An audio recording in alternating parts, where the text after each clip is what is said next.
Should we have a go at landing? Shall we? Should we do it? Oh my god, I'm excited. Just trying to remember which one is my flaps and which one is my my landing gear. So I think we can clear those trees. But now I've put the flaps down, that might not be the case. I can hear our speed is diminishing at an accelerated rate. I've basically put us right into the trees. Now I think we can clear it. I think we can. Just about get over that. I think we can do it. Hello guys, how you doing? I'm going to try something else out in Microsoft Flight Simulator today. Basically, I spent most of the first couple of weeks, well, most of the first week was spent fixing bugs and issues. Didn't get to play at all over the weekend, not even 1 minute. But we're back again now, and I want to just try stuff out and do some cool things. I want to do some aerobatics and stuff like that. Where the hell's that seaplane thingy? Probably should have checked that before I start recording. Sorry, guys. Okay, we're going to take a test. So what I wanted to do was go to Manau. Go check out the rainforest. Manau International. But what is the code? That's what I want, is the code, if you please, if you don't mind. Hey Mike Brady, thank you so much. I'm not quite ready to start streaming yet, guys. I'm sorry. I just literally started recording a video earlier today. Noticed that my CPU temperatures were up at 99%, 99 degrees rather. Instant mega panic. Stripped the whole PC down, cleaned it out, hoovered it out. To be outside, the outside looked bloody awful. We've got these like dust filter catchers, and I've been meaning to clean them for quite some time. So I'm sure that was contributing to the problem. But I reversed some of my fans and changed the way that air is going to flow through the system. And we're now running at 63, 64 degrees. So something somewhere was definitely not working right. All right, so we're going to set you as the departure. It's already set up as departure. So this is basically sort of like 3 miles away from the rainforest. And I don't know what we're going to go look at, what we're going to go see. We're just going to go. We're going to be brave and do what brave, intrepid explorers do. So it's the A5 amphibian. That's the one we're after, and I think that's what we're in. Gomez Tower Icon Alpha Sierra X-Ray Golf Sierra ready for straight out departure at runway 29er. Icon Alpha Sierra X-Ray Golf Sierra cleared for takeoff runway 29er, straight out departure approved. Cleared for takeoff runway 29er, Icon X-Ray Golf Sierra. Also not getting seriously bad stutters, which I was getting before. So I'm wondering if maybe that's going to fix so many of my problems with this game. Who knows? Boy, you really have to give it some welly, don't you, to get it going. Look at that. So my plan is, if you can call it a plan, take off first. Closely followed by have a look around. And maybe we'll try and land on the Amazon River, or a river that might be closely associated with the Amazon River. At some point somewhere. Let's jump into the cockpit. Yeah, this is the right one. Although I don't know if you noticed, but all the engines are just shut off. What? And now my external camera's not working. Okay, let's just go fix that. SciTech. Search by input. And button 2 is bound to nothing.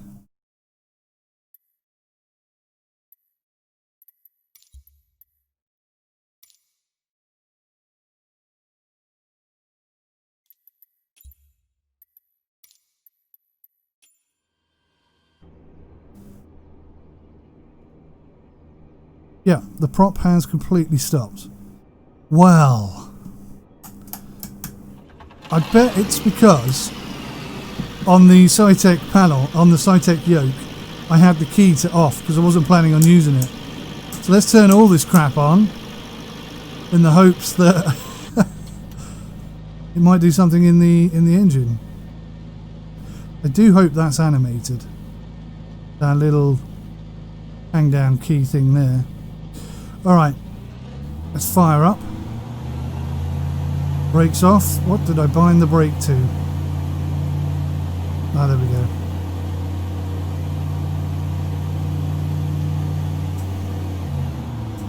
I get the distinct impression that all the buttons I bound in the last episode, which I can't remember if you're going to get to see that or not, they seem to have unbound themselves. Yeah. So, what is going on? It's like it didn't save my...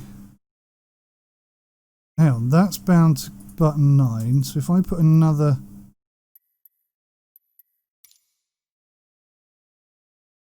Okay. What the hell is button 9? Button 9 is one of these. 6, 7, 8... 7, 9. So that's toggle parking brake? I don't think so. There's that bug. You have to clear it twice to get rid of it. I don't know if that's a bug actually, so much as like a failsafe. You know, in case you accidentally delete the wrong thing, you've got a second chance. I mean, they could quite legitimately turn around and say that that's why they did it that way, and we'd all just believe them, wouldn't we? What the hell? This looks like it's gone back to...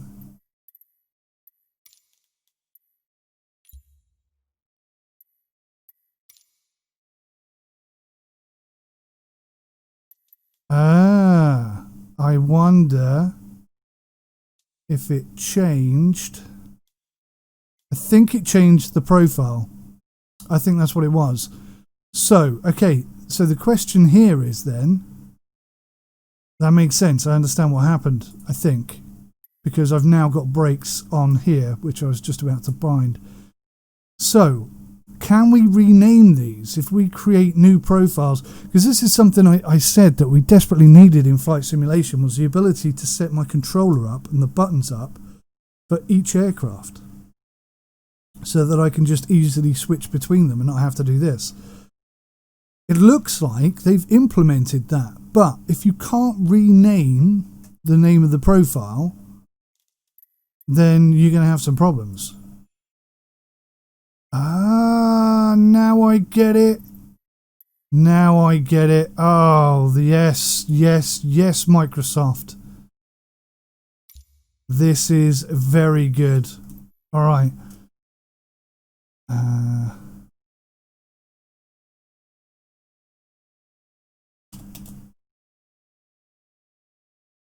This is very good. Okay, I'm learning as I'm playing and I love it. So I can create a new one, I can duplicate this one, I can rename it, I can clear the lot, I can reset everything to default, and I can delete it. That's brilliant. How do I apply and save? Go back. Now we have a name. Yes, Microsoft, well done. So at last, we can take our predefined setup, tweak it for a new aircraft that has perhaps 2 engines instead of 1 engine. That's brilliant. That is really good. That has just put a big fat smile on my face. Well done. Well done. Well, I say Microsoft, it's more sort of a Sobo really, isn't it?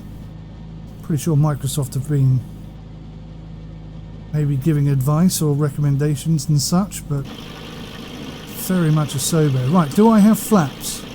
No, that would be flaps. Yes, I have flaps. So I literally just pressed the gear down button by accident. You see, this is going to be a problem, isn't it? I can see myself changing the gear settings when I actually mean to change the flaps, and vice versa, no doubt. Alright, we'll go 10 degrees of flaps, we'll hop in, fire up this bad boy, brakes off, handbrake off, beautiful. Max power. So I should really have my thrustmaster here, I think. Frustrating that my My view seems to change every time I go to external cam. Oh, beautiful.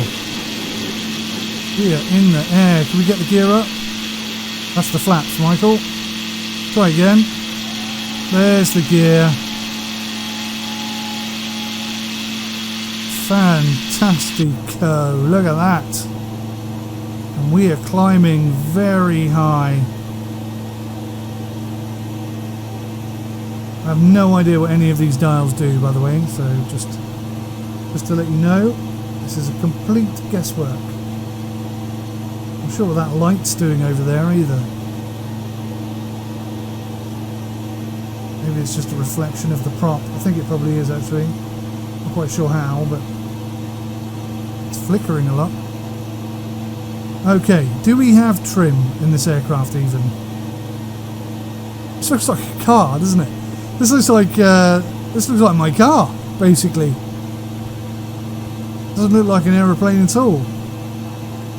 They'd have put a steering wheel in here, we'd be laughing. Right, so quite literally, guys, this is the first time I have flown this beauty. And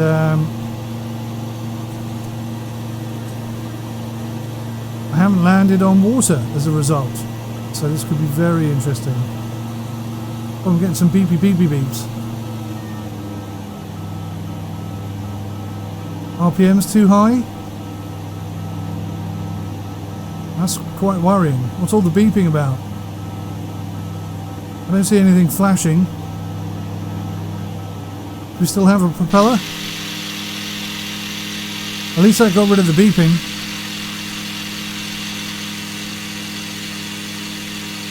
Nice airport. I might fly like this again today, just to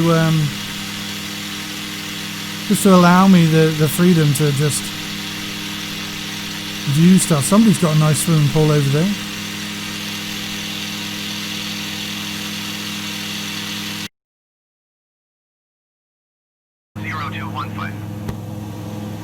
I'm not bothering with the radio comms at the moment.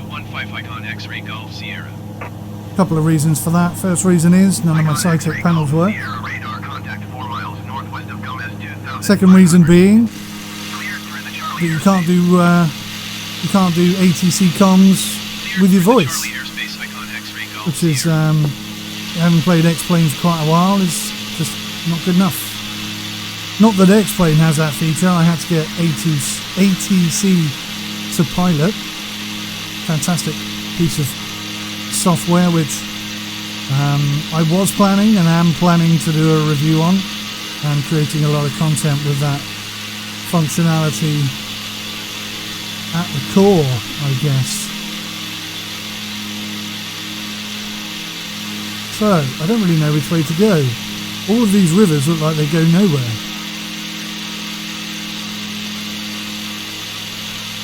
Let's use my trusty phone for a second. So if I go... Oh, that changes... That's interesting.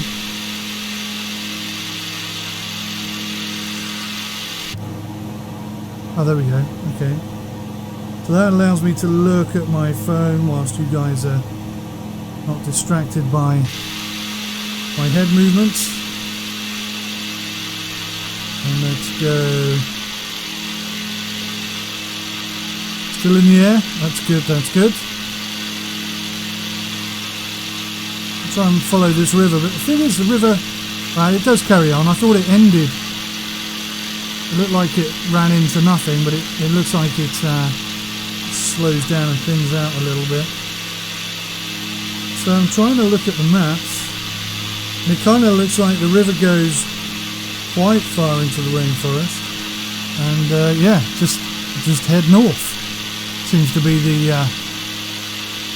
recommended. Okay, so I tell you what, let's get ourselves lower down.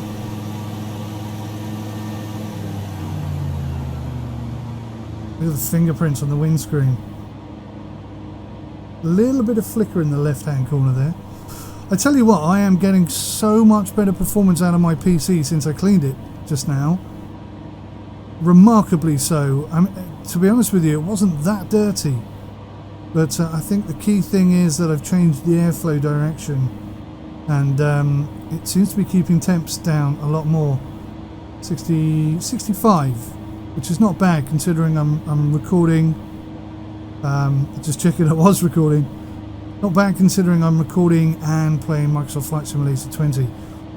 So it's quite possible that a lot of the issues I've been experiencing with this game, because I've had a lot of crashes, could very well be attributed to the temperature my CPU was hitting. So yeah, I mean, I can only tell you what I see and what I experience, and do my best to find out what is causing it as quickly as possible. And have I got flaps? And yeah, that's what I've been trying to do, guys. So I really haven't played the game very much. I've been so busy trying to figure out what issues I'm having and how and why I'm having them. But yeah, I'll be honest with you, so far this is the smoothest the game has ever run. More tests required, obviously. One little flight is not going to be enough. Let's have a little look outside.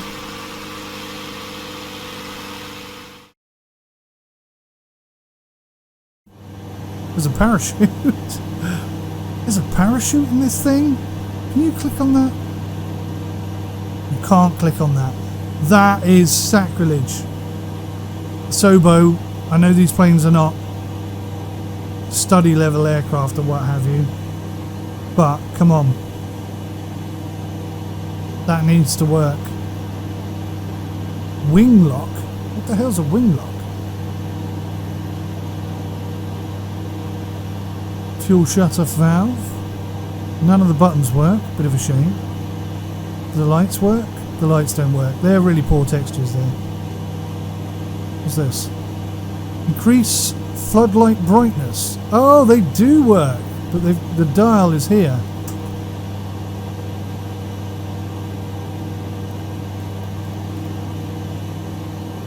That's interesting. Very, very interesting.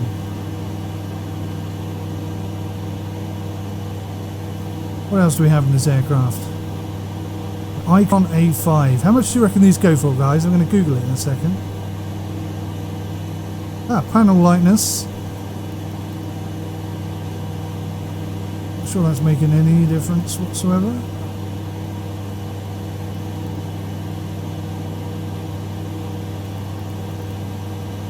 That doesn't seem to be making any difference. Maybe at night time I could... Probably this, actually, to be fair. So landing gear is up. Flaps are up. Landing lights, we can turn those off. No, we can't turn those off. Can I turn off the landing lights here? Oh, weird. Taxi lights off. So I can't click on them. That's so strange. I mean, it looks... The hand pops up. The hand pops up to let me click on it, but it won't let me do it. But I can do it from the switch. On the... maybe they're in conflict with each other, I don't know. Can't do anything with that. I'm not even sure what that is. What is that bloody thing? Is that my attitude indicator? I hope not, because if that's the arrow, we should be crashing already.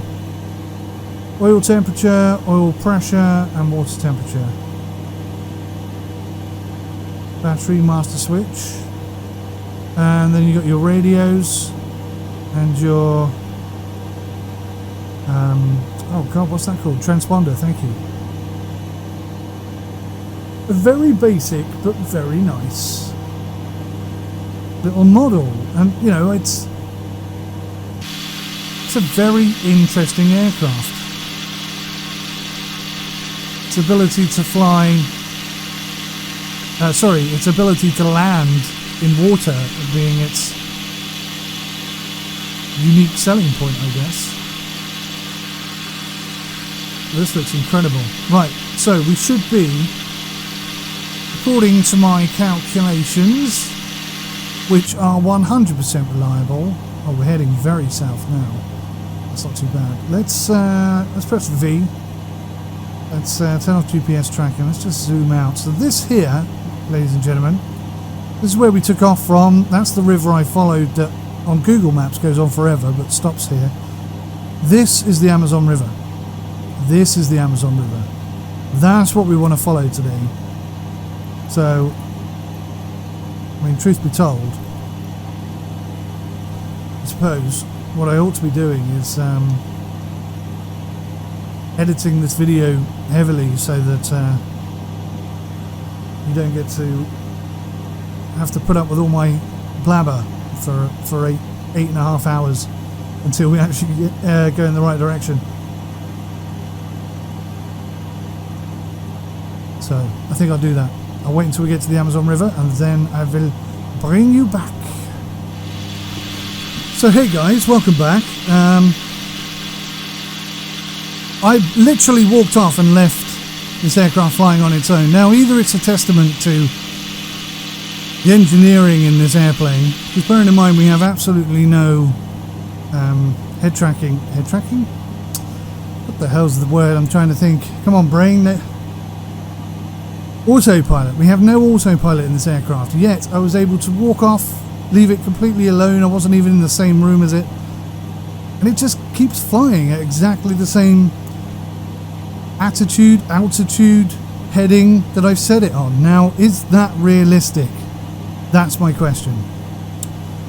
Is it realistic? I don't know, is the answer. So we're coming up on that body of water and the Amazon River is just behind it there. So, yeah, I mean, I've never flown a plane and I'm not a pilot. So this is where my experience sort of dwindles at a rapid rate. But, Sir Arjun Singh, thank you so much for subbing. The only thing I can say really is that having flown FSX and X-Plane and a whole bunch of other flight sims as well, DCS, Rise of Flight, IL2, all that sort of thing, if I put an aeroplane flying and walked off, I'd come back and find it crashed in the ground. And that doesn't happen here. So that makes me think, that makes me question how realistic it is. Sadly, I don't really know the answer. I mean, my instincts tell me that that's not realistic, but is it? Because I can sort of counter-argue against that by saying, you know, when I watch real pilots flying real aircraft in the real world, because I watch loads and loads of stuff on flying, absolutely tons, hours and hours and hours of stuff, always looking for knowledge and understanding and so on. And they seem to be able to trim really easily. Now you would expect that from somebody who's been flying, you know, if it's their aircraft and they've been flying it for however many years, you know, you expect them to just know the RPM and the amount of adjustment that they're going to require to get straight and level flight. That in itself isn't surprising. But what's surprising is that they struggle, or they say that they struggle to get decent trim in aircraft. So is that what we're seeing here? Are we seeing that this is what it really should be like, and that all the other ones like X-Plane and stuff are too difficult, like unrealistically difficult? I really don't know. Genuinely do not know. I'm interested to find out though.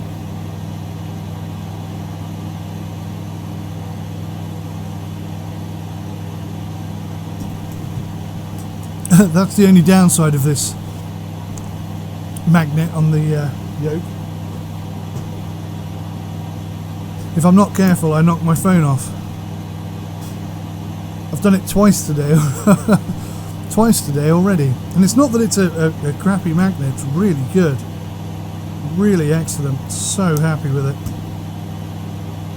Just makes the whole experience that little bit more authentic, a little bit more fun. Right, I saw some water. Where did it go? There it is. So, ladies and gentlemen, that is the Amazon River. I've probably started in the worst possible location, because before it gets like super deep and cool, I imagine we're going to have to fly quite far. Is that a bad thing? I don't know. Let's go have a little look-see down here.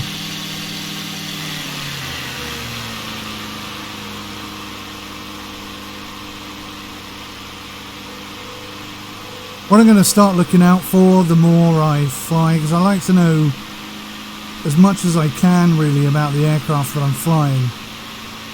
I'd like to know what the recommended RPM for cruise flight is going to be.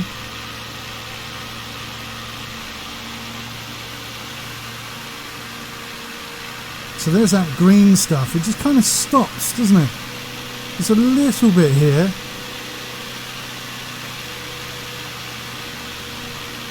Not really sure what that is.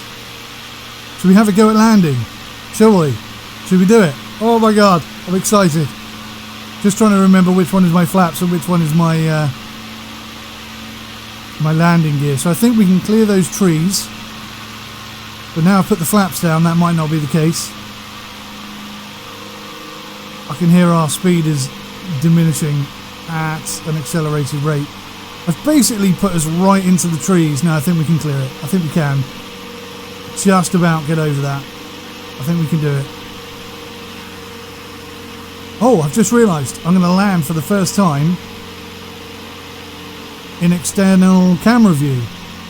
So the first time I land an aircraft in the water is going to be external cam view. These are just... You know when you watch those shows when they analyse how it was possible for a pilot to crash his aircraft in absolutely perfect weather. Oh my word, I am so nervous about this. Oh, that was like butter. Although we're bouncing quite a lot now, and that's not a good thing when you're landing on water. We have 0 throttle. That was gorgeous, ladies and gentlemen, and that was so much fun. But now I've got to get us out of here. That was absolutely brilliant. I absolutely loved that. A little bit back on the throttle. Oh, what an aeroplane. What an aeroplane this is. Let's get those flaps up. Oh, that was a bad idea because we nearly fell out of the sky. Let's get a bit more altitude and a bit more speed. How beautiful was that landing then? Announce approach icon Alpha Sierra X-Ray Golf Sierra is type icon 851 miles northeast of Manaus 300 feet. Request clearance to transition Charlie airspace. Icon Alpha Sierra X-Ray Golf Sierra Manaus approach. Squawk 4574. Squawk 4574 icon X-Ray Golf Sierra. Magnificent. X-Ray Golf Sierra radar contact 13 miles northeast of Manaus 600 feet. Cleared through the Charlie airspace. Cleared through the Charlie airspace icon X-Ray Golf Sierra. So, what you see right in front of you there, guys, is the Amazon River. Now, exactly which direction it goes and which of these channels are worthy of following, I have no idea. The plan for this video was don't have a plan, just go, experience what the flight simulator has to offer. And landing then, that was absolutely gorgeous. That is the first time I've ever landed in water, I'm pretty sure. Maybe I tried it once in FSX many years ago. I can't even remember if I was successful or not. But that was absolutely stunning. So gorgeous.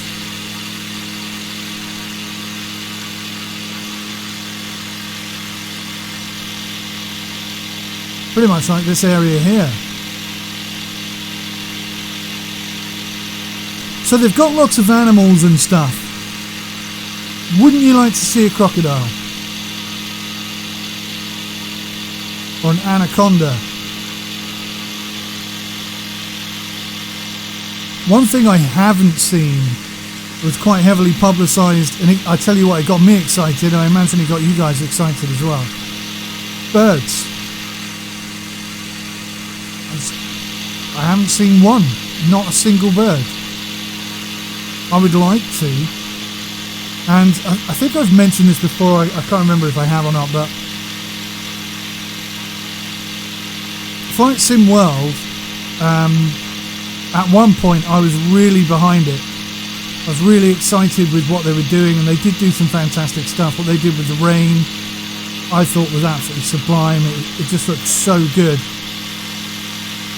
But in addition to that, they had these really cool additional features that I'd never seen before. Now, the one I'm thinking of primarily is the bird strike. There was a mission, if you will. I can't remember if it was part of the base game or whether you had to buy it. I forget now, it's too long ago. But yeah, you're flying along. I think there's a Cessna 152 or 172 or something. And the next thing you know, smash. Windscreen's gone. You can physically see the windscreen has been smashed. I don't think you ever got to see the bird. Pretty sure that didn't happen. But the windscreen has been smashed, and you immediately call in a bird strike, and you've got to put the plane down as quick as possible. That's the kind of thing, for me, that's the kind of thing I want to see in a flight simulator. I don't want it to happen every week. I don't want it to happen every month. Maybe I don't even want it to happen every year. But I would like the possibility of it happening to be there, and to either experience it myself or meet somebody who has had it happen to them. That's the kind of thing I'm really hoping they'll consider adding in. But I don't know, they're giving out some sort of mixed messages in regards to events like that. Like, there's going to be a career, but it's not going to be a career, per se. You know, they don't want to add arcadey missions. They want missions that are realistic and genuine. And I'm 100% behind that.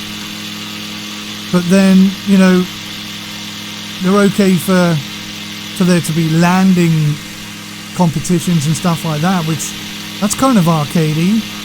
And by the way, I'm not knocking that. I think that's a great feature. I'd love to see more of that kind of stuff. But yeah, just, I don't know. They seem to be. They obviously have a priorities list, but I'm not sure who they're basing those priorities for. Is it arcaders? Is it hardcore sim fans? I mean, one of the things they said was, you know, we're making a simulator here, not a game. Hardcore simulators know what they're doing in a sandbox environment, and blah, blah, blah, blah, blah, blah, blah. And instantly I felt like, yeah, well, okay, I'm a hardcore sim fan.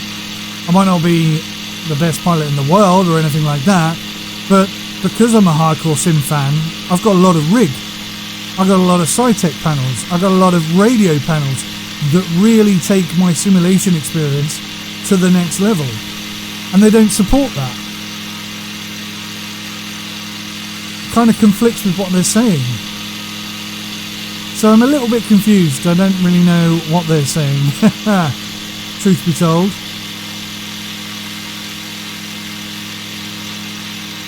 This is the Amazon River. This is what a river looks like, by the way. What we were following was some sort of inlet or outlet. Nothing particularly exciting. And although this plane is absolutely sublime, and we have managed to touch down once, I think we're going to be travelling at such slow speeds. It's going to take about a week to get through the Amazon River. So I think we'll chug on for another, I don't know, 5-10 minutes, something like that. If we start seeing some cool stuff, then we'll investigate and we'll see what's going on. Like down there, I'm tempted to go and land, but I'm not sure there's much down there to look at. I'm more interested with what's up there, but I think it's just going to take me a really long time to get there. You got all these little pockets. They look pretty cool. I flew down the west coast of Australia the other day. I was going to go have a look at Ayers Rock, but it's not called Ayers Rock anymore, is it? I forget what the new name is. Well, I say the new name, I think it's the old name actually, technically. But I forget what it is. I cannot remember. But you know where I'm talking about, the big rock in the middle of the Australian outback. That would be pretty cool to fly around. I contemplated whether or not I should land on it, but I know it's like a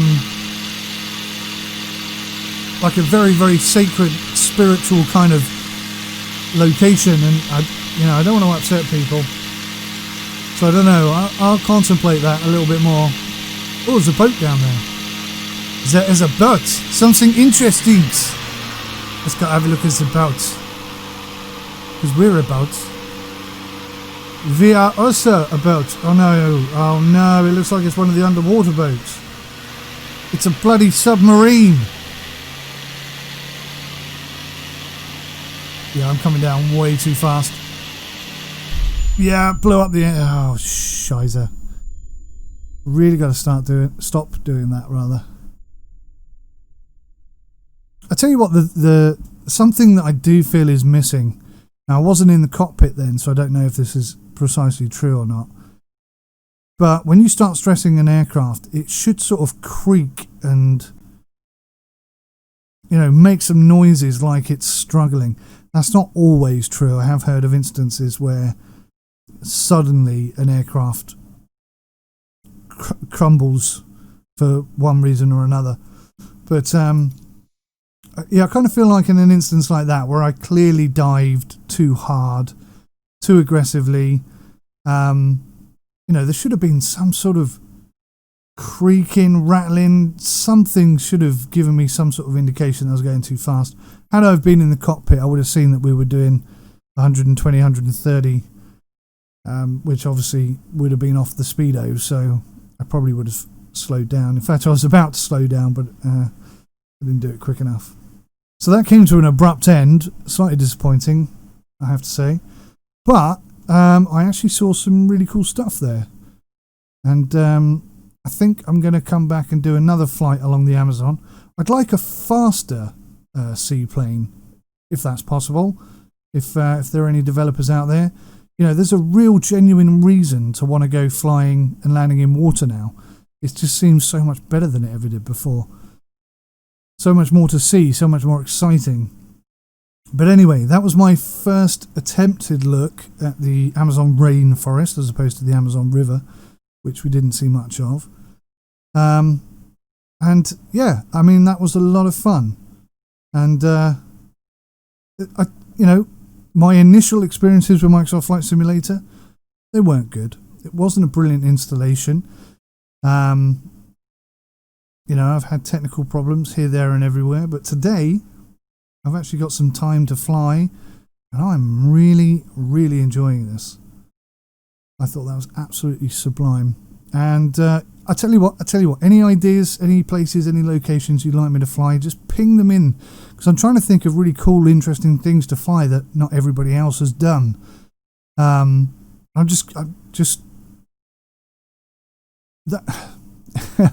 I'm almost lost for words, but that's kind of what Microsoft Flight Simulator 20 offers us, is the opportunity to go anywhere. Like I say, I flew down the west coast of Australia the other day. Wasn't very impressive. I'll probably put that video up, but it'll be edited, heavily edited, and I'll just show you bits and bobs and some of the issues that I experienced along the way.